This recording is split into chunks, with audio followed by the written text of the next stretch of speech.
Assalamualaikum warahmatullahi wabarakatuh. Halo guys, kembali lagi bersama saya Bobby Herian. Kali ini kita akan kembali mengomentari video dari Luis Prasetyo yang judul Pendeta Gilbert dipolisikan. Kita akan langsung tonton videonya, bisa akan kita komentari guys. Belum sembahyang, cuci semuanya. Saya bilang lu 2,5. Kita orang Islam diajarin bersih sebelum sembahyang, cuci semuanya. Saya bilang lu 2,5. Gua 10%, bukan berarti gua jorok. Disucikan oleh darah Yesus. Tapi banyak perpuluhan dia. Dia nggak ngerti arti kata suci, bersih ya. Kita tuh membersihkan gini guys ya. Ada bersih secara fisik, ada bersih secara dosa. Ini dua hal berbeda. Nih. Kalau dalil pendeta Gilbert ini mengatakan bahwa dia akan menghina itu, mengejek. Umat Islam itu ambil wudhu tiap sebentar gitu kan. Mau baca Quran, mau sholat, ambil wudhu kan. Apa nggak cukup mandi misalnya gitu kan. Nah, kami bukannya jorok, ya. Kami katanya disucikan dengan darah Yesus. Ini yang harus dipahami. Ya. Guys, orang kalau tidak mandi, tidak bersih-bersih, dia akan dicap sebagai orang jorok. Ya. Jorok, itu yang kasat mata. Ya. Orang tidak bisa tahu berapa besar dosa Anda, orang tidak tahu. Karena itu adalah urusan Anda dengan Tuhan Anda. Tapi orang bisa lihat dari Anda dari penampakan. Orang yang jarang mandi, ya, itu orang akan dengan gampang mengatakan bahwa kamu jorok. Tapi orang yang rajin mandi, apalagi wudhu, ya kan? Ini gimana mau menjudge atau mengatakan orang itu jorok? Pasti tidak akan masuk akal gitu, guys. Jadi Islam itu mengajarkan kebersihan luar dalam. Jadi bukan hanya dalamnya, tapi juga luarnya. Ya. Kalau luarnya bersih, dalamnya bersih. Kenapa? Karena gini loh, kita bersih-bersih itu total. Dia tuh gini. Anda bisa bayangkan enggak? Rumah, ya, kita anggaplah tubuh itu sebuah rumah. Nah, tubuh luar adalah rumah bagian luar, tubuh dalam rumah bagian dalam. Nah, Anda bayangkan ya, kalau Anda lihat rumah orang, di luarnya saja jorok, apalagi dalamnya. Apalagi dalamnya. Karena biasanya orang akan lebih bagian dalam itu kan lebih bersih daripada bagian luar. Nggak mungkin dong, Anda punya rumah, bagian dalam nggak bersihkan, rumah luar saja, kan nggak mungkin. Anda pasti kan memprioritaskan bagian dalam dulu. Artinya, kalau bagian rumah Anda bersih, ya, otomatis bagian rumah dalam Anda akan lebih bersih. Nah, ini bagian luar Anda rumah jorok, apalagi dalamnya gitu loh. Orang bisa bayangkan, aduh, luarnya jorok apalagi dalamnya gitu kan. Ini adalah harus paham itu. Kebersihan itu luar dalam. Kalau gitu logikanya kami sudah disucikan dengan Yesus, yang usah saja mandi sekalian. Ya. Nggak usah mandi sekalian. Kan sudah disucikan pakai darah Yesus.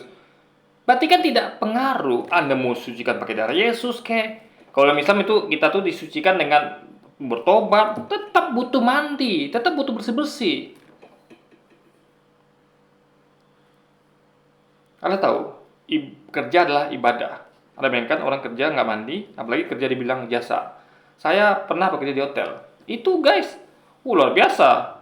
Mandi berapa kali sehari. Apalagi kalau kami habis misalnya kerja switching itu antara pekerjaan berat dengan pekerjaan servis. Jadi misalnya kerjaan berat misalnya kami setel ruangan. Itu angkat meja, kursi kan keringat itu kan, kotor badan gitu kan, bau keringat. Wah, hancur lah pokoknya guys. Bau keringat, bau apa, baju tuh banjir keringat. Nah itu kalau ketika mau servis itu wajib mandi itu guys. Yang udah mandi di rumah itu kan. Nah, sehari itu kadang berapa kali begitu. Habis setel ruangan, handle tamu lagi, setel ruangan, handle tamu lagi. Bisa berapa kali mandi gitu coba. Belum lagi kalau kotor menggudu. Betapa bersihnya kami waktu itu. Saya waktu itu. Dan Anda bayangkan kalau saya melakukan itu coba. Saya tidak mandi di rumah, langsung kerja. Bau-bau keringat habis setel ruangan. Masa meja kursi, angkat meja kursi, tiba-tiba handle tamu tanpa kadang belum mandi. Apa jadinya? Lalu teman bilang, ih jorok. Stop. Saya sudah sucikan pakai darah Yesus. Karena begitu jawabannya guys. Di pendeta Gilbert nggak ngerti tentang kesucian itu maknanya apa. Ya. Ada banyak bagian yang harus disucikan, termasuk bagian luar tubuh. Nyaman nggak kalau kita lihat ada orang di depan kita orang jorok? Nggak nyaman, guys. Bahkan sholat sekalipun, misalnya sholat nih, yang sebelah kanan kita, kiri kita belum mandi, itu gimana kita coba? Kusuk nggak sholatnya? Nggak kusuk, karena mencium bau badan sebelah itu ya bagaimana? Kecuali memang orang sebelah ini bukan malas mandi, memang dia lagi ke dalam, misalnya contoh kayak di Gaza sana tuh sekarang, itu akses air masih susah, guys. Mereka tuh dengar kabar ya, bahkan mereka tuh mandi itu seminggu sekali, atau mungkin sebulan sekali, saking susahnya air.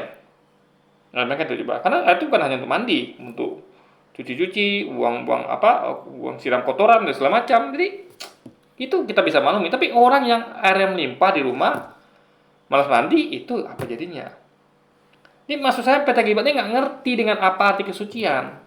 Kalau memang dalilnya dia bilang bahwa oh kami disucikan dari Yesus, ya sudah usah mandi sekalian, kan gitu logikanya. Makanya ini pendeta apa ya? Mohon maaf ya, saya nggak bisa menerima akal sehat berita seperti ini. Ini kok nggak sehat akalnya, guys. Mohon maaf saja saya berkata gitu.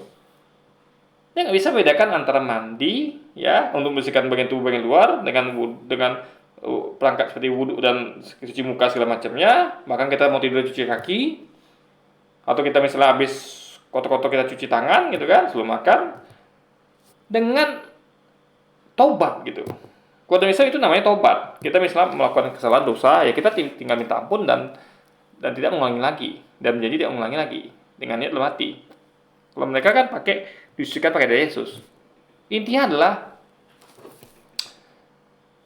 orang akan nilai Anda jorok tuh dari luarnya, guys, bukan di dalamnya. Karena tidak tahu ya, apa orang tuh dosa itu apa, tidak ada yang tahu kecuali dia dan Tuhannya.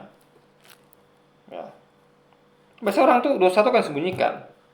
Akan disembunyikan biasanya. Malu lah dia. Mana ada orang mau menunjukkan dosanya, guys. Kecuali memang orang yang betul-betul memang sudah tingkatan label setan lebih tinggi gitu kan, sehingga dia tuh santai aja dia di depan umum dia mempertunjukkan dosanya. Kalau orang normal pasti malu. Orang yang masih punya iman pasti malu. Minimal dia berdosa tapi dia tidak menunjukkan di depan umum karena masih punya rasa malu. Nah, orang yang parah itulah udah dia melakukan dosa dipamerkan lagi, itu udah tingkatnya parah kali, guys. Udah betul-betul menjadi setan penuh namanya itu, guys, istilahnya kan. Karena setan itu adalah label yang diberikan oleh Tuhan kepada bangsa jin dan manusia yang berkelakuannya seperti iblis. Nah, itulah. Jadi setan itu adalah suatu bentuk label gitu yang hanya diberikan ketika orang itu melakukan kelakuan yang maksiat atau dosa seperti yang dilakukan iblis, guys. Itu yang harus dipahami. Puas banget dia seminggu sekali, gak usah cuci-cuci, ya kan? Gak usah bergerak-bergerak. Kita kan bayar 10%, makanya kita kebaktian tenang aja, ya kan? Paling berdiri nyanyi tempat, santai. Jadi membayar itu dengan uang.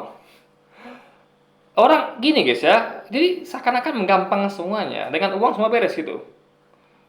Misalnya Anda pergi nggak usah mandi nih, Anda nggak usah mandi, ya. Anda pergi ke mall, ada protes, aduh Pak bau, ini uang.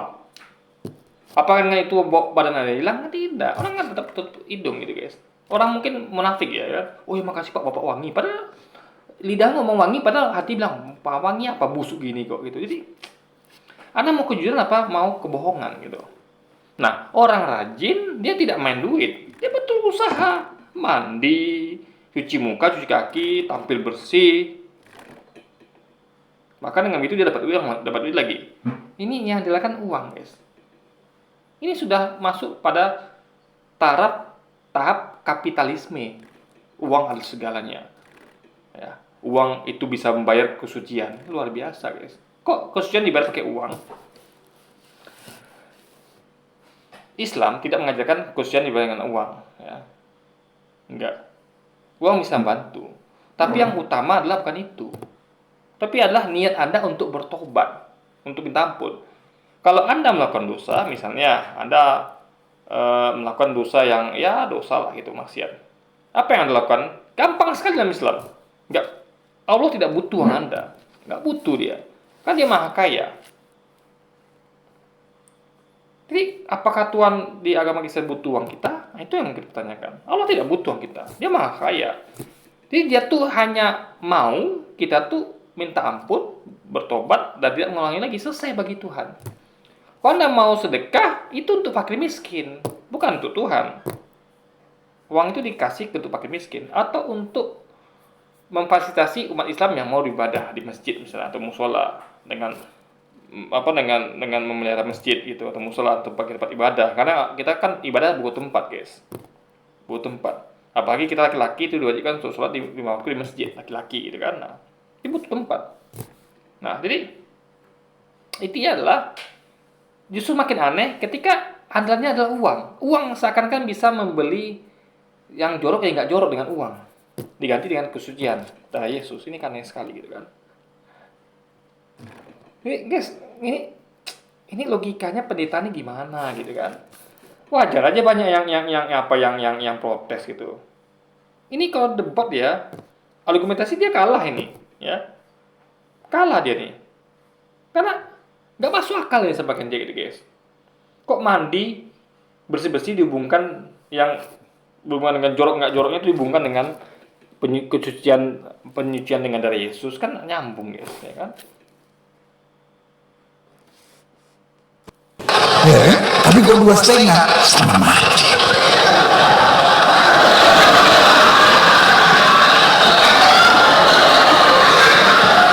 Nah, penontonnya ketawa pula. Apa penontonnya sadar bahwa ini bukan ajaran kasih? Ajaran kasih kok seperti ini. Ya. Ingat, ditampar pipi kanan, kasih pipi kiri. Ditampar pipi kanan, kasih pipi kiri. Bahkan kalau Anda ditampar sekalipun, ya Anda kok harus kasih pipi kiri. Jangan Anda malah nampar orang gitu. Anda tuh harusnya full defense. Bukan full defense malah, Anda lost defense malah. Ini ya, saya kasih tahu ya. Misal kita baca pola, kita harus paham pola serangan ya. Kalau Anda adalah menyerang, gaya main Anda adalah menyerang, Anda akan nampar orang lain duluan. Jangan sampai Anda ditampar duluan, harus Anda nampar orang lain duluan. Itu namanya pola main menyerang. Nah, dogma Kristen bukan seperti itu. Ya, bukan seperti itu. Tapi kelakuannya seperti itu. Menyerang. Ya kan? Belum diserang udah menyerang duluan. Ini keluar dari dogmanya. Dogmanya itu cuman hiasan, kasihlah musuhmu. Loh, kok begini? Kok ngasih musuh dengan cara begini? Ya kalau itu musuh pula. Orang Islam ini musuhnya pendeta Gilbert atau pengikutnya atau umatnya. Nah, kalau enggak gimana? Sedangkan musuh itu kasihi. Ya pakai dibentuk mengasihi musuh kan tidak, dengan mengolok-olok menghina itu tidak bentuk mengasihi itu namanya, guys. Wah, menghina mengolok-olok kok. Jadi dogma itu apa tidak dipraktekkan atau gimana? Apa cuma di pajangan di pajangan di buku-buku Pak Pendeta atau gimana itu? Di korban-korbannya cuman lip service atau gimana? Nggak dipraktekkan gitu kan? Jadi guys, apa ya saya bilangnya? Harusnya gini, kalau lihat dogmanya kan kasihlah musuhmu, tampar pipi kanan kasih pipi kiri. Harusnya mereka pun tidak pakai counter attack, ditampar pipi diserang mereka, harusnya mereka tidak serang balik. Kan mereka tidak bermain dengan pola counter attack. Mereka bermain dengan pola bahkan bukan full defense juga. Misal mereka tampar pipi kanan, mereka tangkis. Nah, enggak. Tangkis dengan apa? Argumentasi saya lakukan. Saya ini full defense ini. Saya ngomentari orang, saya kan gini, ya orang ini kan menyerang Islam nih. Orang ini kan menyerang Islam, tak menyerang. Jadi saya yang komentar itu adalah apologi Kristen yang menyerang Islam, baik ajarannya maupun orang-orangnya. Itu saya full defense ini sih. Sekarang ini posisi adalah full defense. Ya, full defense dengan cara apa? Saya bantah argumentasinya, saya terangkan yang benar bagaimana. Nah, saya tidak menyerang pribadi orang ini, enggak. Gitu. Saya mengkritik ya. Mengkritik kelakuannya, bukan pribadi orang, bukan orangnya gitu. Ya. Jadi saya bukan counter attack malah. Saya full defense gitu. Kalau Anda anggap kritik saya adalah counter attack, silakan. Yang penting anehnya ini, dogma mereka adalah bukan menyerang, bukan counter attack, bukan full defense, mereka adalah lost defense. Jadi betul-betul longgar, betul lost defense-nya, nggak defense sama sekali. Karena ditampar pipi kanan kasih pipi kiri. Artinya nggak ada defense sama sekali kan? Bukannya ditampar pipi kanan tangkis atau lari nggak, tapi kasih pipi kiri. Artinya ini adalah no defense at all. Tidak ada defense sama sekali. Tapi yang terjadi adalah mereka menyerang duluan. Itu masalahnya guys. Ini sebagai pendeta ini memalukan. Dogmanya ajaran kasih, kasihlah musuhmu, tampar pipi kanan pipi kiri. Tapi ini bukan musuh aja tidak dikasihi. Jadi ejeklah, hinalah Allah orang yang tidak sepakat denganmu, orang yang berbeda denganmu, yaitu Islam. Kan berbeda dengan kasihlah musuhmu. Lalu tamparlah pipi orang duluan.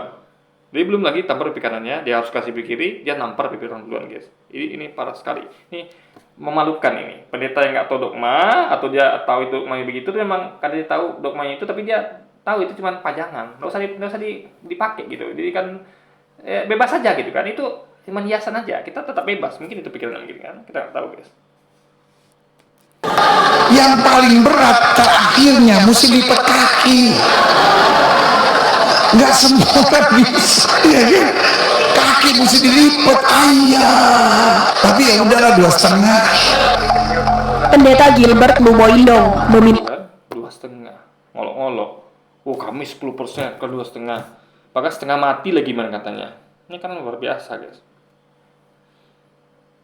Anda kira semua bisa bayar dengan duit? Anda nanti dipikir agama tuh pakai apa? Duit segalanya? Tidak. Tuhan tuh maha kaya, bukan melihat duit Anda. Ya. Dia tidak meminta itu. 2,5% itu untuk siapa? Untuk fakir miskin. Untuk apa istilahnya itu ya? Istilahnya adalah untuk subsidi silang guys. Yang kaya bantu miskin gitu. Kalau ini 10% buat siapa duitnya? Hah? Buat siapa duitnya? Untuk gaji pendeta, untuk fasilitas pendeta, fasilitas gembala, gitu kan?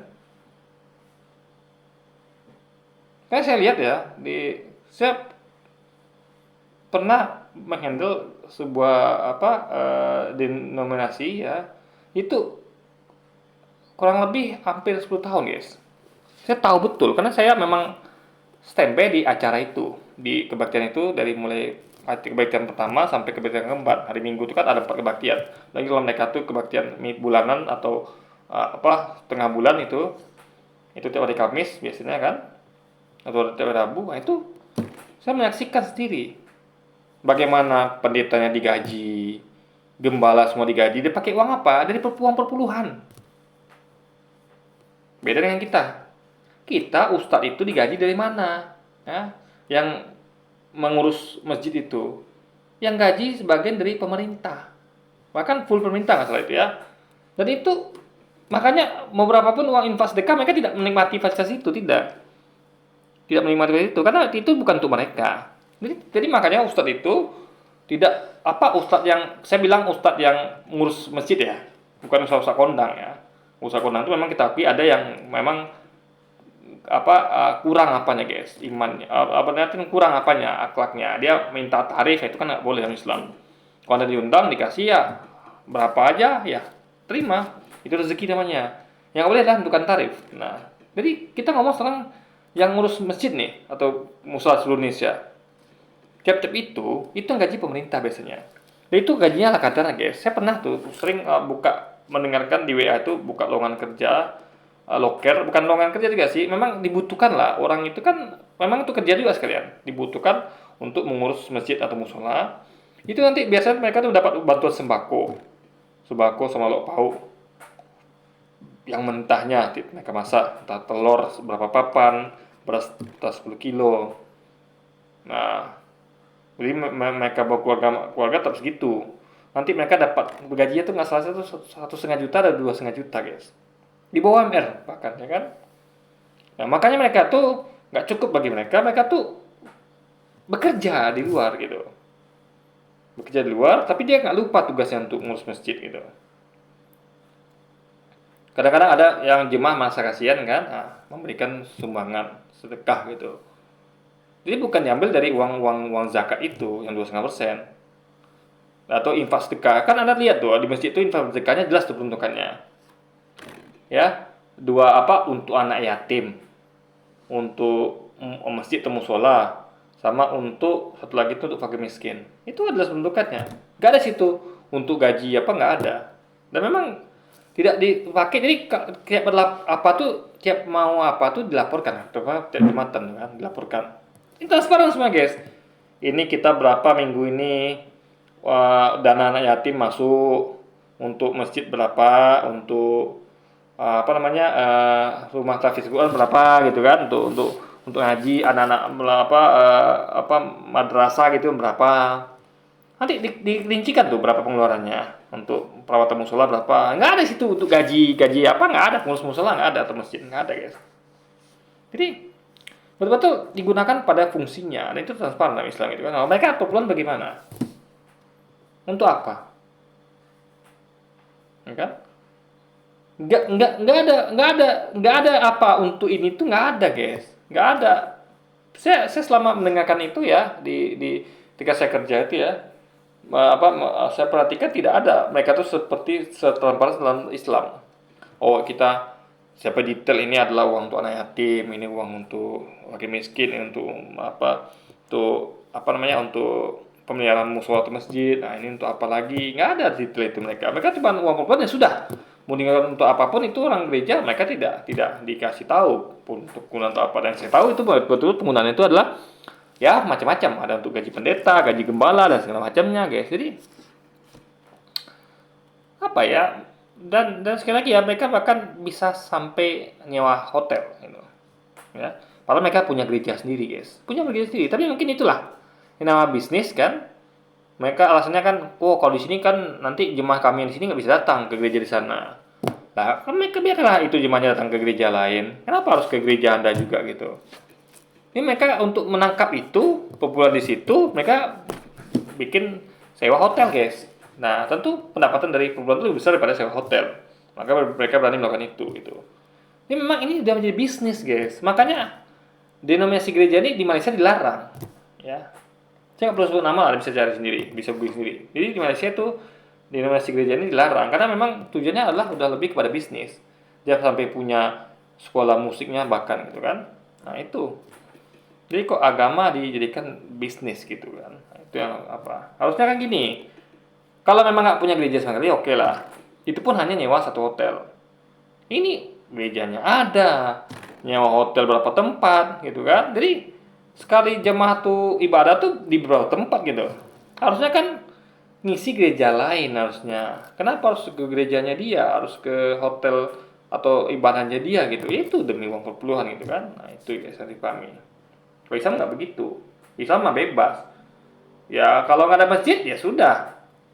Ya, gotong royong bangun masjid. Ya sudah. Nggak ada itu. Kita ngotot sampai misal masjid ini, misalnya NU atau Muhammadiyah. Oh, kita masjid NU nggak ada nih di sana. Kita apa yuk? Daripada bangun kita sewa hotel, nggak ada begitu. Ya ada, silakan yang NU. Kalau nggak ada masjid di situ, masjid NU ya ada. Kalau di masjid Muhammadiyah atau masjid lain, atau masjid yang nggak ada pakai label ormas ya silakan. Gitu. Jadi nggak ada kepentingan bisnis dalam Islam tuh guys, nggak ada. Kecuali ustadz yang menentukan tarif itu baru ya. Maaf kepada seluruh masyarakat Indonesia atas kegaduhan yang terjadi akibat ceramahnya yang menyinggung soal sholat dan zakat dalam Islam.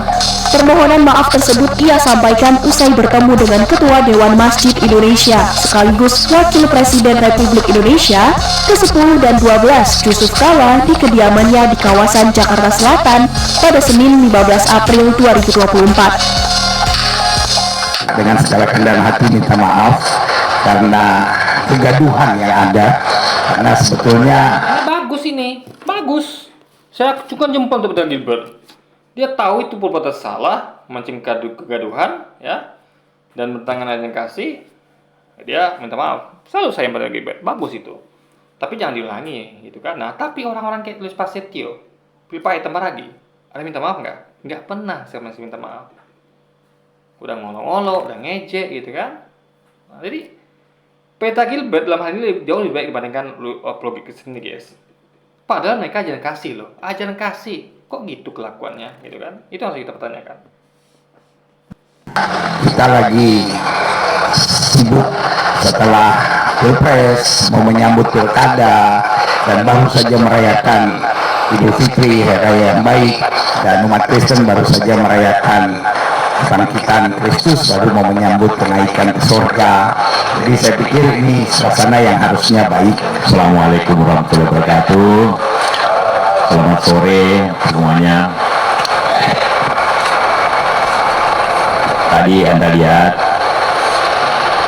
saya didatangi dan berjumpa dengan Pendeta Gilbert dan juga teman-temannya Pak Putra Putri. Saya ditemani oleh Pak Profesor Kamarudin dan Pak Profesor Imam, ada Kutni, Sekjen DMI. Tadi kami dijelaskan oleh Pak Pendeta tentang video yang beredar yang menimbulkan tentu banyak pihak terkejut. Saya terkejut, kecewa juga waktu melihat itu, dan menjelaskan. Jujur sekali aja kecewa, apalagi kita. Kok seorang pendeta yang ngakunya jalan kasih kok gitu kelakuannya, guys? Ngejek agama lain gitu loh, ngejek syariatnya, ya kan? Kalau dia membandingkan gini loh, kalau dia sampaikan misalnya gini, kalau dia bilang begini ya guys ya, menurut saya lebih masuk akal 10%. Kenapa? Karena harusnya kan sebagai seorang beriman itu kita harusnya membeli lebih. Nah itu dibandingkan yang cuma 2,5%, itu kita masih setuju. Itu nggak ngolok-ngolok, itu masih argumentatif namanya. Tapi kalau sudah apa tadi gaya bahasanya tuh guys, apa namanya? Dia bilang bahwa jorok-jorok kita nggak bersih-bersih tapi kita disucikan, itu kan udah ngolong-ngolong guys.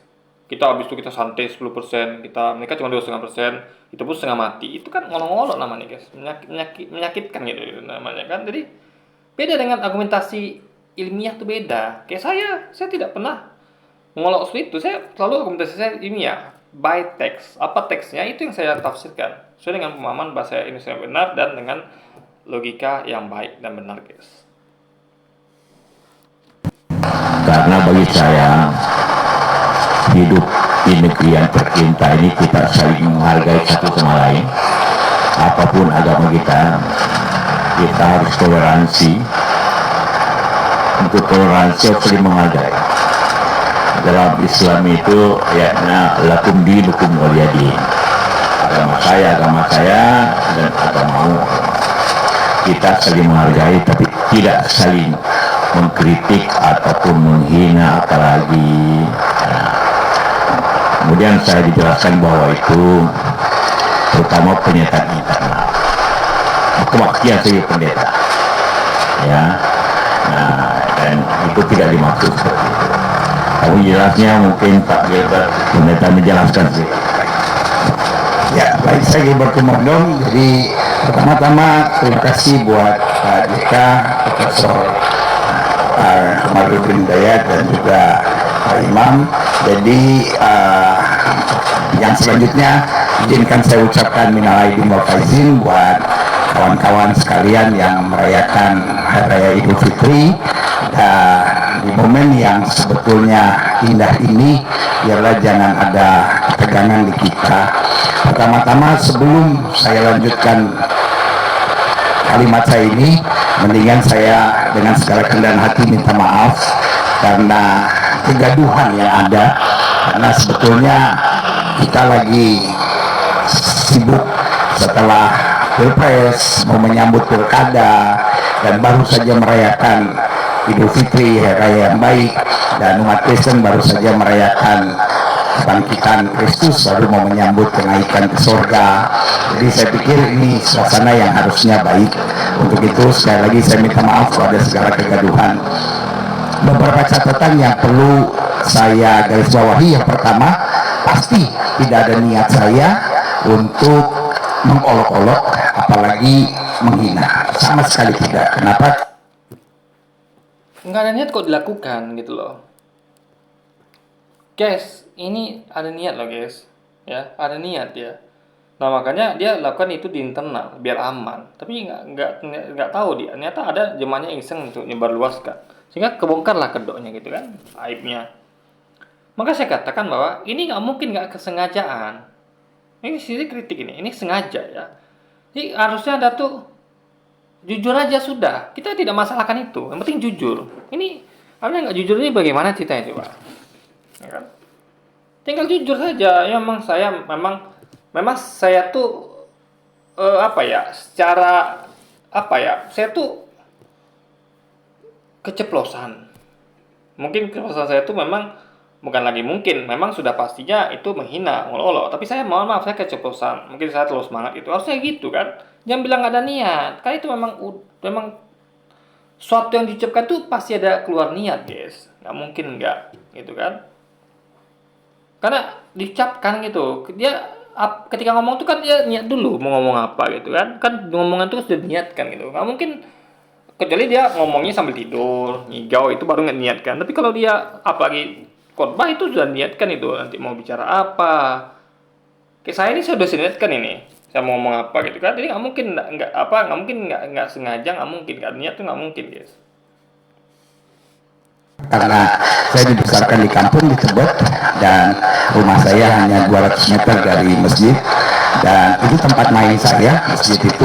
Jadi ini bukan urusan lingkungan Anda seperti apa ya. Tapi terbukti Anda melakukan ucapan yang memang betul-betul menghina, ya, menghina, sekali lagi, ngolok gitu. Intinya gini, kalau saya nilai adalah keceplosan. Memang dia mungkin secara general dia tidak punya kecenderungan ke situ. Tapi mungkin dia sesekali ada gatalnya gitu kan. Gatal saja gitu guys. Ya kan? Ingin ngomong seperti itu. Tapi ketika dia ngomong itu pasti ada niat. Jadi kalau dia bilang ini, niat secara kecenderungan memang saya tidak ada untuk betul-betul menarikkan untuk memang tujuan saya memang harus menghina Allah Islam enggak. Tapi waktu itu saya kesimpulan itu bisa kita terima. Tapi kalau dibilang ada niat itu kita nggak bisa terima guys. Karena pasti ada niat kita. Dia itu yang harus dipahami. Lalu kemudian saya dibesarkan di SD Dewi Sartika. Saya belajarnya bukan agama Kristen. Di sekolah itu nggak ada guru agama Kristen, sehingga saya harus belajar agama Islam. Jadi saya dibesarkan dengan kehidupan yang cukup dekat dengan umat Muslim dan buat saya. Kalau di guys, saya sekolah dulu ya. Bapak Gilbert ini apa nggak sekolah? Dia bukan sekolah. Saya yakin dia sekolah, tapi kok dia sampai kok bilang kalau dia ajarkan agama Islam. Setahu saya ya, saya pernah sekolah ini di SD SMP SMA itu kan di lokal saya tuh pasti ada aja yang non Muslim tuh guys. Entah agama Kristen, Hindu atau Buddha pasti ada aja. Nah itu ketika pelajaran agama Islam, karena mereka memang tuh ketika mereka besok agama Kristen mereka tuh diajarkan tempat lain, mereka tuh karena nggak mungkin juga dong satu guru Kristen mengajar 2 orang Kristen, karena nggak mungkin. Tentu dikumpulkan mereka itu. Kalau Islam kan udah pasti itu satu lokal tuh Muslim semua, 1-2 paling agama lain. Nah, jadi mubazir kalau sekolah itu buka lowongan untuk guru sekolah agama Kristen. Wah, muridnya sedikit. Nah, makanya biar efisien dan mengoptimalkan efisiensi dalam guru, enak bener gurunya ngajar 2 orang murid. Sementara guru agama Islam tuh ngajar murid banyak. Kan nggak adil, guys. Makanya yang sedikit tuh dikumpulkan nanti. Di mana diadakan gitu kan, mereka dari situ. Nah, itu kalau pelajaran agama Islam itu yang murid-murid non muslim itu dipisahkan keluar. Ya. Silakan ketika belajar agama Islam yang lain tuh mau pustaka, kayak mau kantin, kayak mau kemana, yang penting selama pelajaran Islam langsung mereka boleh keluar, nggak dipaksa untuk di dalam. Itu yang terjadi. Jadi aneh kalau dia bilang bahwa saya diajarkan agama Islam, loh. Berarti kalau memang begitu, berarti anda memang mau anda berarti, ya nggak mungkin gurunya nggak nyuruh keluar, nggak mungkin gurunya tuh mempersilahkan keluar, ya. Karena situ yang selama di sekolah dulu guys, ya. Jadi apa ya, nggak ada itu cita kalau umat yang Kristen tuh belajar agama Islam tuh nggak ada, karena mereka tuh dikasih opsi untuk keluar, bebas mereka guys. nggak ikut agama Islam, silakan mau nongkrong di kantin kayak mau di pustaka kayak mau apa kayak gitu. Yang penting jangan keluar dari sekolah guys, itu harus dipahami. Mau olahraga apa kan main basket apa silakan gitu. Ya, saudara saya sendiri. Nah, lalu kemudian beberapa hal juga yang perlu diketahui. Yang kedua itu adalah ibadah intern yang tidak berlaku untuk umum. Tapi karena jemaat kita ada dua, ada jemaat gereja, ada jemaat online, jadi otomatis ada di YouTube kami. Tetapi itu jelas ada tulisan ibadah minggu. Jadi karena itu sama sekali tidak dimaksudkan untuk umum. Lalu yang ketiga, mungkin ada yang melihatnya dengan kacamata yang berbeda, lalu kemudian mengedit-edit gitu. Apa tujuannya? Ya buat saya setiap kita hanya Tuhan yang Edit mau tidak edit, jelas maknanya jelas ya, jelas sekali maknanya. Mau diedit maupun tidak, jelas itu maknanya. Anda sedang membandingkan antara 10% dengan 2,5%. Anda sedang membandingkan antara uang dengan tidak uang atau bukan uang. Itu jelas sekali itu ya, udah nggak bisa lagi dibantah guys. Ini mau sudut abang pandang apapun, tetap itu esensinya. Orang tangkap esensinya. Esensinya dari sudut pandang apapun akan sama esensinya guys. Itu harus dipahami. yang tahu. Tetapi yang pasti bahwa penjelasan itu bukan penjelasan yang lengkap. Penjelasan yang lengkap sebetulnya itu sebagai otokritik umat Kristiani, di mana saya bilang bahwa ibadahnya orang Muslim misalnya cukup setengah mati. Kenapa setengah mati? Karena berat. Sehari 5 kali kita. Setengah mati itu bayar 2,5%-nya tuh. 2,5 mati. Kan itu masalahnya. Dia tuh jelas sekali larinya kemana guys. Lihat, kita habis, kan dia bandingkan dengan kalau kita lihat habis bayar 10%, kita perpuluhan kita santai aja tuh di gereja, nyanyi gitu kan, ibadah. Lihat mereka 2,5%-nya setengah mati. Ini setengah mati bukan dalam rangka ibadahnya, tapi bayar zakatnya itu setengah mati guys. Jadi seakan-akan umat Islam tuh miskin, banyakkan miskin, sehingga udah dikasih 2,5 pun masih berat juga, setengah mati juga bayarnya. Itu yang kita tangkap. Itu jelas sekali ngelak di pendeta gitu kan. Jadi saya jujur kecewa saya dengan ini ya. Dia memang oke minta maaf, bagus ya Cugembol, tapi narasinya itu tidak sesuai dengan fakta guys.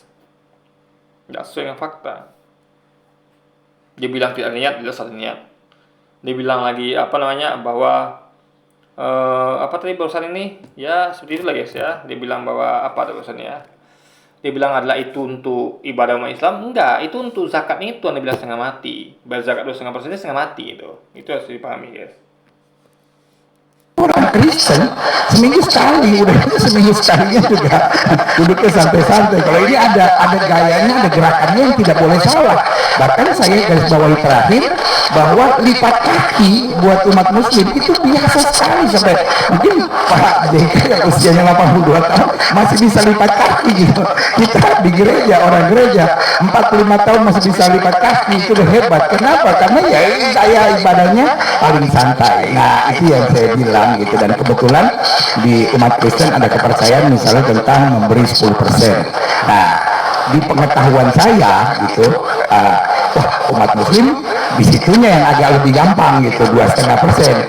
Tapi setelah bicara sama Pak JK ini dia bilang, oh salah pendeta, 2,5% itu cuma zakat, belum infaknya, belum sedekahnya, belum wakafnya, itu lebih berat lagi gitu. Jadi yang disampaikan Puskala itu kan kewajiban. Infak, sedekah, wakaf itu kan kewajiban. Ya, perpuluhan itu kewajiban, wajib. Jadi bedakan antara zakat dengan infak, sedekah sama itu guys, beda guys. Perpuluhan itu lawannya adalah zakat. Itu sih pahami. Ya, itu sih pahami guys, saya pikirnya. Jadi sebenarnya lebih berat lagi perpuluhan karena wajib itu. Kita 2,5 yang kurang wajib iman. Anda nggak infak sedekah nggak apa-apa, nggak wajib itu sunnah. Yang wajib adalah zakat guys. Kalau mereka kan wajibnya perpuluhan. Jadi untuk itu sekali lagi saya minta maaf untuk kegaduhan ini, tapi percayalah kebersamaan Indonesia selalu ada di hati saya, dan di hati saya selalu ada persatuan, karena dasar khotbahnya kalau didengar hari itu justru tentang kasih. Kasihlah sesamamu gitu, ya kan? Jadi kita mengasihi bukan karena dia bisa berbuat kasih kepada kita, tapi meskipun dia Masa mengasihi begitu caranya? Ya, ngolok-ngolok orang lain nggak mengasihi itu gimana? Ini bohong nih guys, ini bohong nih sekali lagi. Janganlah gini loh, janganlah tuh berlindung di balik ajaran kasih. Saya bilang itu cuma dogma, dogma tidak terbukti. Faktanya melakukan hal sebaliknya dari ajaran kasih itu sudah terbukti guys. Ini janganlah pakai ajar. Jadi kan orang bisa tipu sama anak, nggak bisa. Orang tahu itu cuma hiasan, dogma hiasan itu ajaran kasih itu. Faktanya seperti inilah, nol besar. Ya, kasihlah musuhmu. Apa yang Anda kasih musuhmu ada pun bukan. Tidak Anda kasih, Anda melolok, Anda ejek. Tapi kanan kasih pipi kiri. Belum tampar Anda lagi sudah nampar pipi orang duluan. Itu gimana ceritanya guys? Dengan ngolok dan ngejek gitu kan. bahkan berbuat jahat. Karena itulah iman Kristen kami, tampar pipi kiri kasih pipi kanan. Jadi nggak mungkin saya menebar sesuatu yang Ini namanya berlindung dari dogma. Jadi kalau dia misalnya ada orang melakukan kesalahan nih, dia menghina orang, ngejek orang, mengata-ngatai orang. Jadi orang tuh bilang, kamu kok ngata-ngatai nih, kamu kok menghina nih. Oh maaf, dogma saya nggak begitu. Ajaran saya mengatakan bahwa nggak boleh begini. Masa berlindung di balik dogma? Orang lihat nilai kelakuan Anda. Justru orang tahu bahwa ini kelakuannya nggak sesuai sama dogmanya. Ini kok lari ke dogma? Kan Anda harus bisa bedakan mana dogma atau ajaran, mana perbuatan. Perbuatan jelas sekali bertentangan sama dogma, selesai sudah. Anda nggak bisa pakai dogma untuk berlindung dari perbuatan Anda yang melanggar dogma itu. Apakah seorang pezina dalam Islam misalnya, atau pemabuk atau pejudi? Oh, ajaran saya tidak seperti itu, tidak mengajarkan judi loh. Anda berjudi loh. Anda maksiat loh. Ini jangan berlindung dibalikkan dogma kalau tidak menjalankannya. Justru itu salah besar guys. Malu harusnya kan. Dogmanya begitu, andanya begitu gitu. buruk karena justru ini seperti otokritik buat kita bahwa ayo kita berbuat lebih baik. Kita belajar dari saudara sepupu. Saya biasanya di dalam gereja menyebut umat Islam sebagai saudara sepupu karena kita lihat dari Abraham, Ishak dan Ismail. Kira-kira begitu.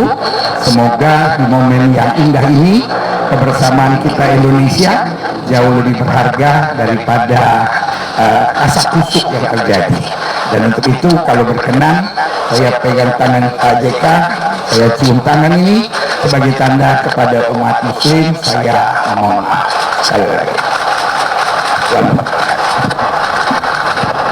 Terima kasih Pak Pendeta. Jadi Kritik saya ya pada pendeta Gilbert nih ya. Pertama oke, kita jempol dia minta maaf. Tapi minta maafnya kayaknya nggak tulus guys. Kenapa? Dia masih ada berbohong, sempat-sempatnya berbohong. Dibilang nggak ada niat. Oh dia bilang apa tadi yang tadi saya lupa guys, yang terakhir ini dia bilang bahwa itu dia apa namanya mengatakan tentang ya berapa hal tadi yang itu jelas sekali nggak seperti itu kan. Nah, jadi nggak kelihatan tulusnya guys, ya masih sempat beles lidah, itu masalahnya di situ, ya. Jadi nilai minta maafnya jadi berkurang kalau begini, karena nggak tulus lagi gitu kan. Jadi kalau dia benar minta maafnya, kalau saya gini ya misalnya kan, yang benar tuh gini guys, saya ajarin ya. Pada Islam saya minta maaf ya, memang waktu itu saya kilaf. Saya sebenarnya kalau secara general saya tidak punya niat untuk memang betul-betul menaikkan untuk mengejek umat Islam itu nggak ada, atau yang Islam itu tidak ada. Cuman karena manusia biasa bisa kilaf. Saya waktu itu memang keceplosan, mungkin saya semangat sehingga saya tuh memang mengolok-olok atau menghina. Nah, jadi dan memang tapi memang itu saya lakukan memang di internal. Tapi mohon maaf kalau kedengaran sampai ke umat Islam. Maksudnya begitu, guys. Saya ngaku salah gitu. Saya memang kasih pesan pada gitu. Ya selesai sudah, akui saja. Yang bilang nggak ada niat lah, bahwa itu bukan itulah, nggak gitu caranya. Iya, Anda tuh sempat-sempatnya ngeles ketika Anda minta maaf, itu masalah di situ, guys. Harusnya minta maaf tuh jangan ngeles, sudah akui saja. Orang kalau Anda semakin jujur mengakui padanya, orang akan semakin respect. Pertama saya respect sama dia minta maaf, tapi respect saya jadi agak hilang setelah dia melihat seperti itu, masih sempat dia ngeles gitu, guys. Ya, dibilang dari nggak ada niat, dibilang dari ada niat bilang nggak ada niat, itu jelas sekali ngeles gitu kan. tadi Pak Pendeta sudah menjelaskan kronologisnya. Kedua, akibat kegagalan sudah minta maaf. Dan seperti tadi saya jelaskan bahwa Islam dan Kristen dalam hal membantu sesama umat hampir sama. Jadi bukan hanya 2,5%, sedekahnya, infaknya, wakafnya itu besar. Jadi itu ya mampu tentu ya. Nah, tentu dengan pengertian itu maka difahami bahwa ada kesalahan akibat editan, tentu dapat dipahami. Tentu sebagai ketua dewan masjid saya mengerti, dan karena saya itu dipotongnya pas pada esensinya, guys. Ya, ingat esensi. Memang itu tidak penuh konteksnya, tapi esensi kita dapat dari kalimat yang sepenggal itu, ngerti nggak? Ya, ingat itu gini loh, misalnya Anda ambil ini, Anda potong, Anda campur sama ini, Anda campur ini, itu nggak boleh. Tapi kan memang tidak, memang mengambil esensinya. Kapan dia ngomong salahnya, itu yang di-capture, kan begitu. Memang tidak full konteks, tapi sudah cukup untuk membuktikan bahwa ada niatan di situ, guys. Jadi sih di situ letak keceplosannya itu loh, udah cukup itu, ya kan?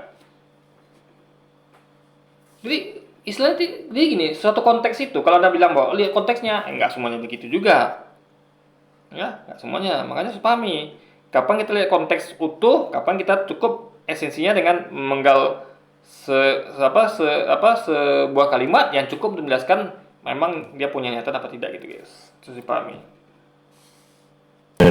itu dan sudah minta maaf, saya terima maaf itu agak, tapi tentu kita lain kali harus baik ya. Lain kali harus baik ya, karena sudah mengerti apa itu Islam. Kita tadi bicara lebih banyak tentang apa itu Islam, dan menjelaskan sama saya apa itu Kristen. Dan kita sering memahami apa itu. Jadi bagi seluruh umat Islam yang sudah melihat video itu, jangan dilihat video itu sebagai hanya itu saja, tapi sebenarnya itu ada latar belakang dan ada editan yang kalau cukup berbahaya. Tentu mari kita memaafkan, karena sudah menjelaskan dan sudah minta maaf. Masih di dalam itu pemaaf, memberikan maaf apabila kira ada yang minta maaf. Saya kalau di JK saya ngomong gini, ya kita tahu bahwa Pendeta Gilbert keceplosan, mungkin terus semangat, tapi dia nggak ada niat untuk secara general, memang ngejek umat Islam tuh nggak ada niat secara general ya, tapi secara sektoral ada, ya karena semangatnya itu keceplosan. Jadi momen dia itu adalah menghina ngejek itu pada momen itu saja, sudah selar, sudah itu seharusnya JK ngomongnya, sampai ada padanya gitu. Ini maafkanlah dia, Pendeta Gilbert, karena dia keceplosan. Yang penting kan dia tidak punya niatan menuru. Memang bukan itu kerjanya. Emang orang keceplosan kan sakit sama ngomong bilang apa, guys? Nah, jadi intinya adalah itu yang saya sampaikan itu. Kesalahannya pada momen itu saja, bukan memang niatkan untuk langsungkan terus menerus, enggak. Beda sama tanpa ragi, yang memang itu niatnya terus menerus itu, guys. Itu lebih berbahaya daripada Gilbert. Jadi sekelas Gilbert dia minta maaf, apa kabar tanpa ragi? Apakah Louis Pasteur dan sebagainya gitu, Philip juga gitu kan? Apa kabar mereka gitu? Itu dia sedekahnya juga, dan ada sudah jelaskan, dan bahwa apa itu artinya. Jadi langkah Pendeta Gilbert tidak diikuti oleh tanpa ragi, Philip Pahit, Louis Pasteur di Juli, nggak mereka ikuti. Pan Pendeta Gilbert sudah mencontohkan suatu hal yang baik, harus dicontoh oleh mereka ini harusnya gitu kan? Tapi tidak mereka lakukan, guys. Tidak lagi membuat seperti itu lagi, pasti karena kita sudah jelaskan tadi. Nah, dua ahli agama yang menjelaskan tentang Islam tadi. Jadi itulah sekali lagi terima kasih kita atas penjelasan dan permintaan maaf tadi, dan saya dapat memahami. Terima kasih untuk semua. Jangan lagi itu aja. Kenapa tadi Ya, buat saya kenapa memilih Pak JK ada 3 alasannya. Yang pertama, kita tahu Pak JK adalah orang yang senior di bangsa ini dan sudah menduduki banyak jabatan. Berarti beliau berpengalaman, dan bukan hanya berpengalaman, tetapi beliau juga seorang yang diakui sebagai quote unquote pemimpin umat muslim. Dalam hal ini juga beliau adalah pemimpin Dewan Masjid. Itu yang pertama, karena saya tahu beredarnya banyak hal justru ada di masjid-masjid. Lalu yang kedua, ngapa nggak datang Rizik? Itu yang besar loh, ya? Atau ketua NU atau ketua Muhammadiyah, ya? Ini bukan saya mendiskreditkan Yusuf Kala ya. Masa itu kalau dia memilih jabatan ya, kita lebih tinggi mana imam besar dengan Pak Yusuf Kala. Pak Yusuf Kala jabatannya bagus. Jadi maksudnya tuh kenapa nggak sekalian gitu? Nanggung ini guys, nanggung. Tapi Yusuf Kala itu jabatannya sudah oke gitu kan. Udah cukup lah bagi kita gitu kan. Tapi kalau dia anggap bahwa jabatan itu adalah segalanya, nengok jabatan ya harusnya lebih dong daripada itu. Datangi ke imam besar Rizik atau ketua MU sekalian atau ketua Muhammadiyah gitu kan. Nah, itu lebih, atau menteri agama sekalian gitu kan. Nah,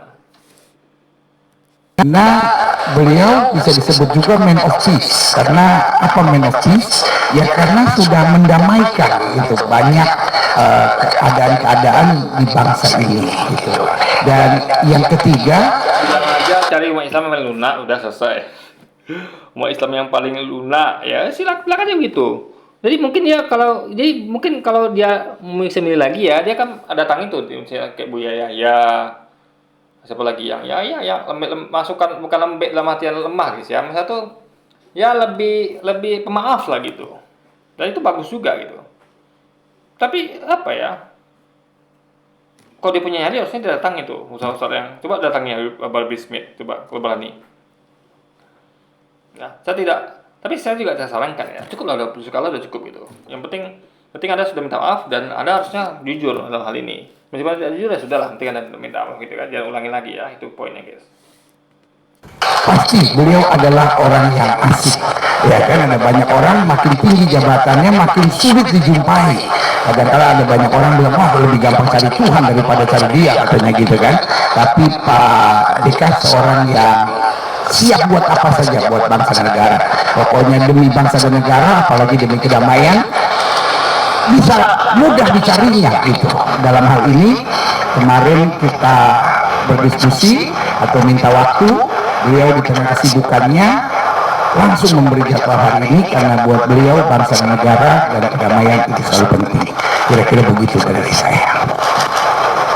Jadi saya tentu di samping pribadi tapi juga sebagai ketua DMI dan organisasi macam banyak hal tentang teman-teman. Saya tadi telepon sekjen MUI juga, tapi nggak tersambung karena singkat waktu. Jadi dapat. Tapi Pak Imam ini pengurus MUI, juga yang pengurus dia kan, MUI juga. Terima kasih ya.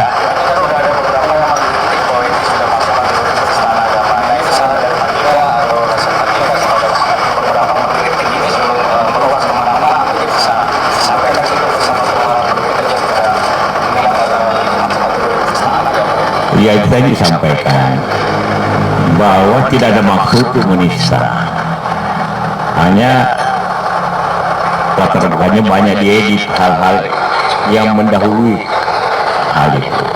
Begini, niat untuk jenderal nggak ada, tapi niat sektoral ada. Itu dipahami. Karena kalau niat jenderal itu adalah dia akan melakukan terbuka di depan umum. Tapi sebenarnya YouTube juga umum, guys. Ini bukan umum ini. Ya saya lagi walaupun tidak datangi orang per orang ya, tapi memang ini umum. Ketika saya ngomong YouTube ini umum ini, saya akui itu. Orang bisa nonton siapa saja gitu kan, tapi kan bisa milih juga, nggak mau nonton juga nggak apa-apa. Beda dengan kalau mereka misalnya suka datang ke rumah, itu nggak bisa milih itu. Yang mana Anda bisa milih? Wong dia datang ke rumah Anda kok, itu harus pahami guys, bedanya. Kedua tadi internal.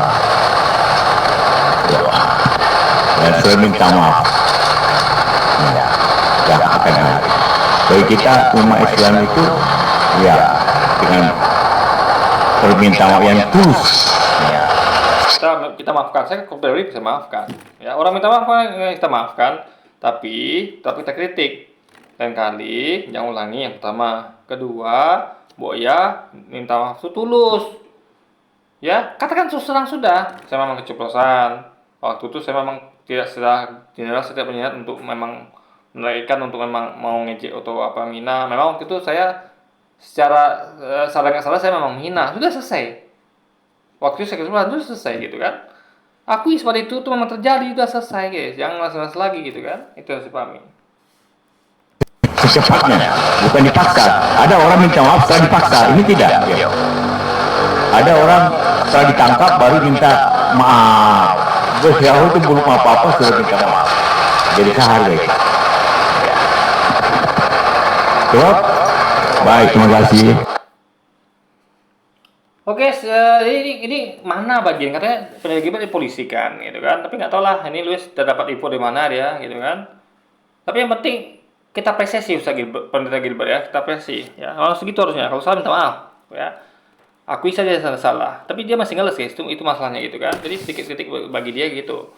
Bagus diminta maafnya, kita tunjuk jempol, tapi sekali lagi tidak sempurna.